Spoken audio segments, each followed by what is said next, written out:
시청자 여러분 안녕하십니까? VOA 모닝뉴스 시작합니다. 북한이 지난 5일 단거리 탄도미사일 8발을 발사한 도발에 대응해 미국과 한국이 6일 지대지 미사일 8발을 대응 사격했습니다. 윤석열 한국 대통령은 현충일을 맞아 북한의 도발에 단호하게 대처하겠다고 강조했습니다. 첫 소식 조상진 기자가 보도합니다. 한국합동참모본부는 6일 새벽 4시 45분부터 10여 분 동안 전날 북한의 단거리 탄도미사일 8발 발사 도발에 대응해 미국과 연합으로 지대지 미사일 에이테킴스를 대응 사격했다고 밝혔습니다. 미국과 한국 양국군의 미사일은 주한미군 1발, 한국군 7발 등 모두 8발로 강원도 동해안 지역에서 동해상으로 발사됐으며 합참은 이번 연합 사격이 북한이 여러 장소에서 미사일 도발을 하더라도 상시 감시 태세 속에 도발 원점과 지휘, 지원 세력에 대해 즉각 정밀 타격할 수 있는 능력과 태세를 갖추고 있음을 보여주었다고 강조했습니다.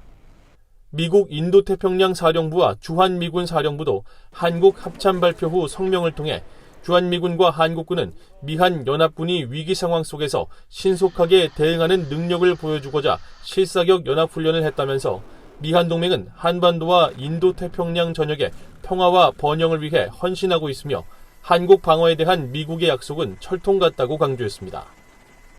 앞서 한국 합참은 북한이 한반도 시각으로 5일 오전 9시 8분에서 43분 사이 35분 동안 평양 순안과 평안남도 개천, 평안북도 동창리, 함경남도 함흥 일대 등 4곳에서 동해상으로 단거리 탄도미사일 SRBM 8발을 쏘았으며 현재 사거리와 고도 등 재원을 분석하고 있다고 밝혔습니다. 한국 군 당국은 북한의 추가 발사에 대비해 감시와 경계를 강화하고 미한 간 긴밀하게 공조하면서 만반의 대비 태세를 유지하고 있다고 설명했습니다.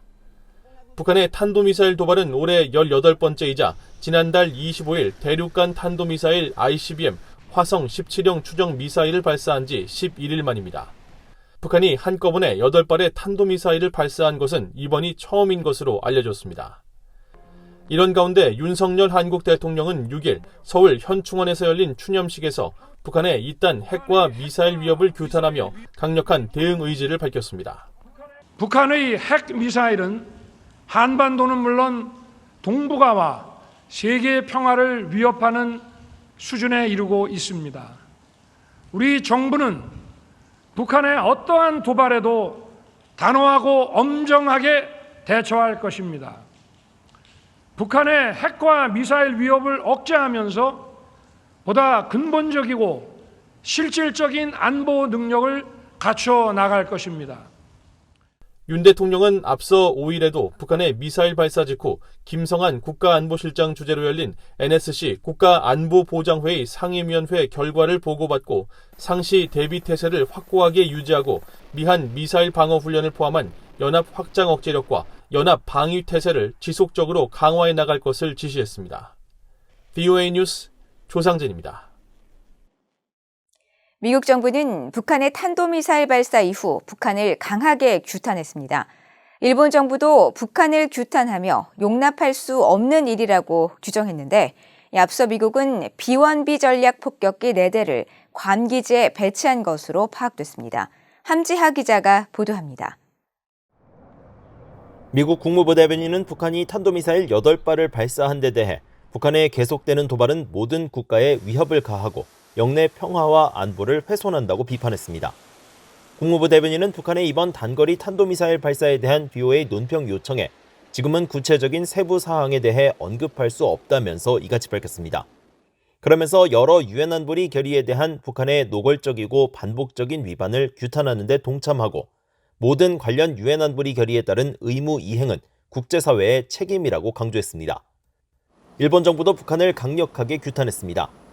기시다 후미오 총리는 후쿠시마현 방문 중 기자들과 만나 이 같은 행동들은 영내와 국제사회의 평화와 안정을 위협한다며 결코 용납할 수 없다고 밝혔습니다.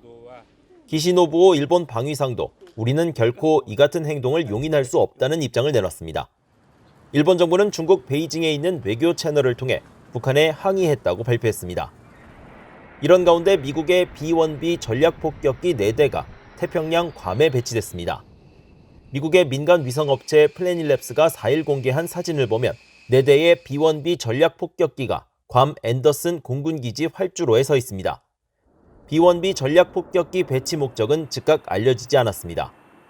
군사 매체들은 B-1B 전략 폭격기가 밸리언트 실드 훈련 또는 특별 폭격기 임무 전력으로서 임무를 수행하기 위해 전개됐는지는 분명치 않다고 보도했습니다.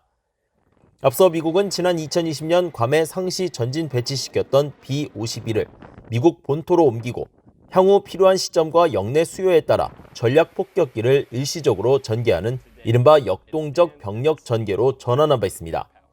전략 폭격기의 이번 배치는 북한이 핵실험을 준비하고 있으며 러시아 태평양 함대가 60척의 군함을 동원한 훈련을 진행하는 가운데 이뤄졌습니다. BOE 뉴스 함지아입니다. 미한일 3국의 북핵 수석 대표들이 북한의 5일 탄도미사일 도발 직후 3자 전화회담을 갖고 북한이 다수의 탄도미사일을 발사한 데 대해 강력한 규탄 입장을 밝혔습니다.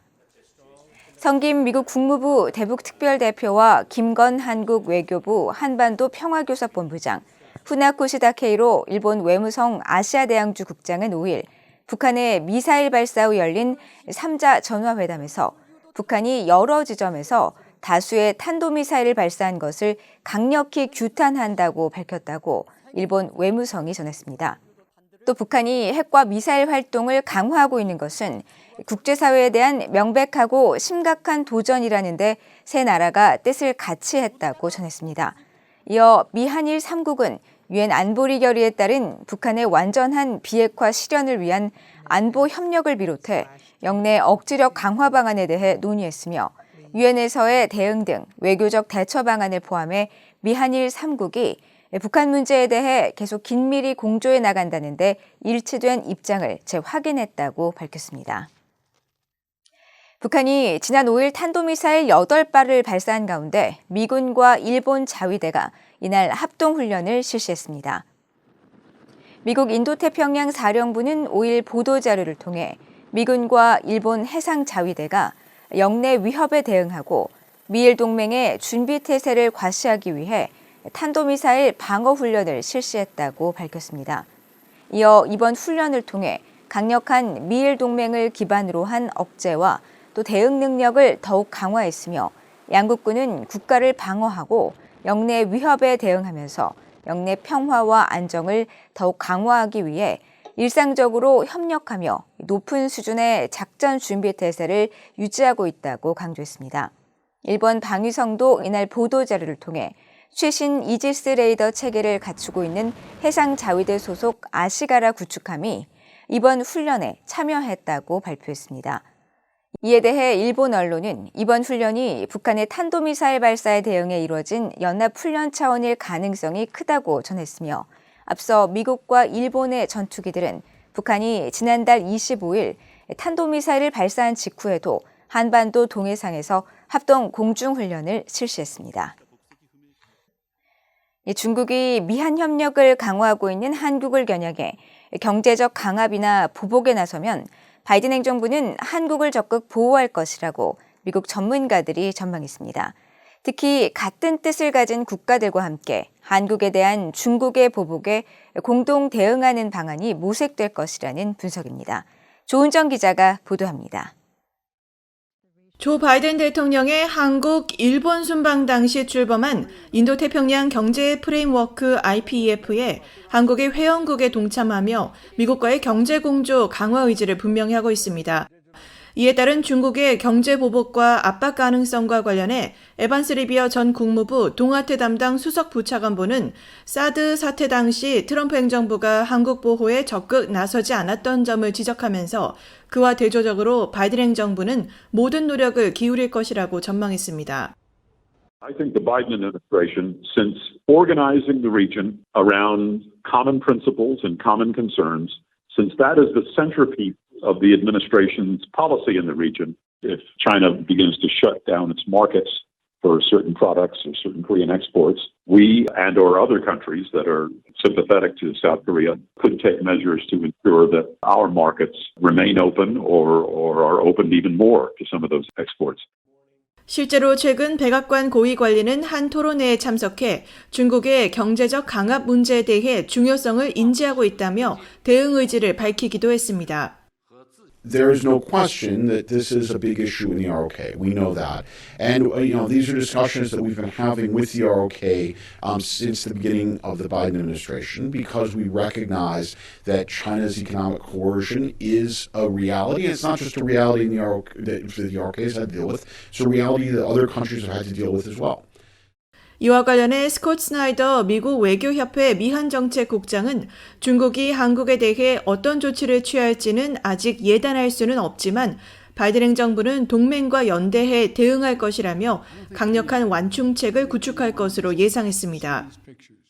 The main message I think that the U.S. is trying to send under the Biden administration, which is actually quite different from the Trump administration approach, is to build solidarity among like-minded alliance partners. It is less planning for a response in the moment than building a unified response as a buffer. 카일 페리의 한미경제연구소 국장 역시 미국과 동맹국과의 연대 강화를 강조하면서 미국은 한국에 대한 중국의 경제적 보복에 혼자 대응하기보다는 다른 국가들의 협력을 이끌어낼 것으로 전망했습니다. It shouldn't just be the United States. I think if the United States is trying to build a regional framework here, I think there needs to be a group of countries that agree if we're being targeted by the Chinese, if we're facing Chinese coercion, that we agree to help each other in any way possible. 중국은 지난 2016년 고고도 미사일 방어 체계 사드 배치를 결정한 한국에 경제적 보복을 가했고 2010년에는 일본에 대해 히토류 수출 제한을 또 2020년에는 호주에 대한 수입 통제 등 미국 동맹국을 상대로 정치 경제적 문제 등과 연계된 수십 건의 경제 보복을 가해왔습니다. VOA 뉴스 조은정입니다. 북한이 풍계리 핵실험장에서 핵실험을 준비하는 것으로 보이는 징후를 포착했으며 영변 핵시설에도 원자로 가동 정황이 지속적으로 나타나고 있다고 라파엘 그로시 국제원자력기구 IAEA 사무총장이 밝혔습니다. 그로시 사무총장은 6일 열린 IAEA 이사회에서 성명을 통해 풍계리 핵실험장 갱도 중 하나가 재개방된 징후를 포착했다면서 이는 핵실험을 위한 준비일 수 있으며 유엔 안보리 결의 위반으로 심각한 우려의 원인이 된다고 지적했습니다. 또 영변 핵시설에서도 활동이 계속되고 있다며 5메가와트 원자로가 가동되고 있다는 징후가 지속적으로 포착되고 있고 과거 핵폐기물 처리와 연관됐을 가능성이 있는 활동 과정에서 관찰된 것과 같은 방사성 화학연구실의 활동 징후도 있다고 지적했습니다. 그로시 사무총장은 또 1994년 건설이 중단된 50메가와트 원자로 건물이 해체되고 일부 자재가 철거된 모습도 관찰됐다며 이는 다른 건설을 위해 자재를 재사용하기 위한 것일 수 있다고 지적하고 영변뿐 아니라 강선 핵단지와 평산 광산에서도 활동 징후가 나타나고 있다고 설명했습니다. 북한이 지난 5일 동해상으로 8발의 탄도미사일을 발사한 가운데 앞서 미국과 한국 해군이 4년 7개월 만에 핵항모를 동원한 대규모 연합해상훈련을 실시했습니다. 미국 7함대 사령부는 지난 4일 보도자료를 통해 미한 양국 해군이 지난 2일부터 사흘간 일본 오키나와 동남방 필리핀의 인근 해상에서 2022 항모 타격단 훈련을 실시했다고 밝혔습니다. 7함대 사령부는 이번 훈련에 핵추진 항모 로널드 레이건호를 비롯해 순양함과 이지스 구축함, 군수 지원함 등이 참여했으며 한국 해군 측에서는 15,000톤급 상륙강습함 마라도함과 이지스 구축함인 세종대왕함, 구축함인 문무대왕함 등이 참가했다고 밝혔습니다. 이어 이번 훈련을 통해 미한 연합작전 능력을 향상시키고 양국 간 상호 운용성을 더욱 발전시키며 강력한 동맹을 바탕으로 연합 해상 방어 태세를 확고히 유지하고 추진할 것이라고 밝혔습니다. 한국합동참모본부도 이날 양국 합동훈련에 대해 앞으로도 공고한 한미동맹을 바탕으로 연합 방위 태세를 굳건히 하고 만일 북한이 도발한다면 압도적 승리를 보장할 수 있는 만반의 태세를 상시 유지하고 있다고 강조했습니다. 이상으로 VOA 모닝 뉴스를 모두 마칩니다. 시청해주신 여러분 고맙습니다.